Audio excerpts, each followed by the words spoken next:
Hi hello. এখন বিকেল গড়িয়ে সন্ধ্যা হয়ে যাচ্ছে। ঘড়িতে কাটার সময় 7টার উপরে, কিন্তু সূর্য এখনও ডুবেনি যেহেতু সামার।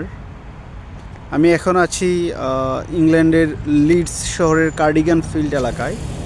এটি একটি এই যে বিনোদন কেন্দ্রের বিভিন্ন সুপার শপ এবং ফাস্টফুড আছে এখানে।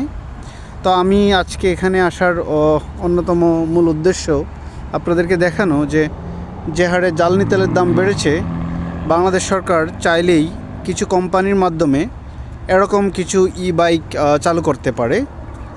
এই যে ই বাইকগুলো আছে এগুলো হলো ব্যাটারি অ্যাসিস্ট। এটা এলএনের একটি কোম্পানির ই বাইক।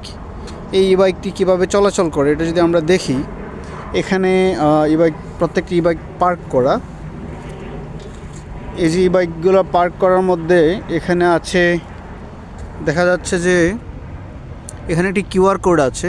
কিউআর কোডটা গুগল অ্যাপ থেকে ডাউনলোড করে তারপরে নির্দিষ্ট পরিমাণ টাকা পে করার পরে এটা রাইড করা যাবে। তারপরে এটা খুব দ্রুত এক্সেলারেট করে এবং একটা সময় গিয়ে সেটা আবার পুনরায় পার্ক করা যাবে। সো জ্বালানি তেলের এই যে ঊর্ধ্বগতি, এর মাধ্যমে আমরা এরকম ই বাইক পদ্ধতি বাংলাদেশে চালু করতে পারি। এগুলো যদি চালু করা হয় তাহলে খুব সাশ্রয়ী হবে এবং এটি পরিবেশের জন্য অনেক ভালো হবে। ধন্যবাদ।